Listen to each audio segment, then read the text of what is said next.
ചുവടുകൾ നേരെ നയിച്ചത് തന്റെ പ്രിയപ്പെട്ട അമ്മാവനായ ശകുനിയുടെ അടുത്തേക്കായിരുന്നു. അങ്ങയുടെ ഉപദേശപ്രകാരം അവരെ അകറ്റി നിർത്താനുള്ള അവസരം കൈവന്നിരിക്കുന്നു. ഇനി നമ്മുടെ അടുത്ത നീക്കം എന്തായിരിക്കണം? ശകുനിയുടെ മുഖത്ത് ഒരു ചിരി വിരിഞ്ഞു. ജനപിന്തുണ നേടുക എന്നത് ഒരു നിമിഷം കൊണ്ട് സാധിക്കുന്ന കാര്യമല്ല. കുറച്ച് ദിവസത്തെ അകലം കൊണ്ട് മാത്രം എന്ത് മാറ്റമാണ് നീ പ്രതീക്ഷിക്കുന്നത്? എത്ര നാൾ വേണം? അത് നിശ്ചയമില്ല. എത്ര പൗർണമികൾ വേണമെങ്കിലും എടുക്കാം.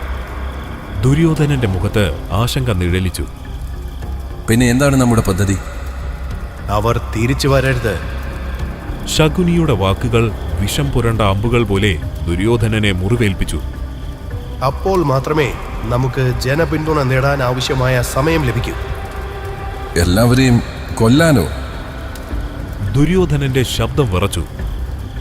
അതെ. ആ ഒറ്റ വാക്കിൽ ദുര്യോധനന്റെ ഹൃദയം മരവിച്ചു.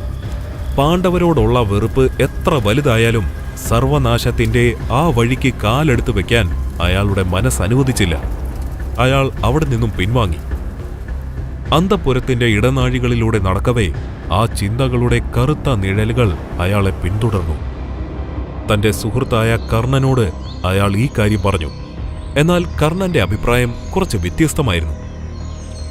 ഏതൊരു പിതാവിന്റെയും സ്വപ്നമല്ലേ സ്വന്തം മകൻ സിംഹാസനത്തിൽ ഇരിക്കുന്നത് കാണുക എന്നത്? അതല്ലേ നിന്റെ പിതാവ് നിന്നിൽ പകർന്ന ആഗ്രഹം? ദുര്യോധനന്റെ കണ്ണുകളിൽ പഴയ ഓർമ്മകളുടെ നിഴലുകൾ പരന്നു. പാണ്ഡവരില്ലാതായാൽ നീ രാജാവാകുമെന്നത് ഉറപ്പല്ലേ?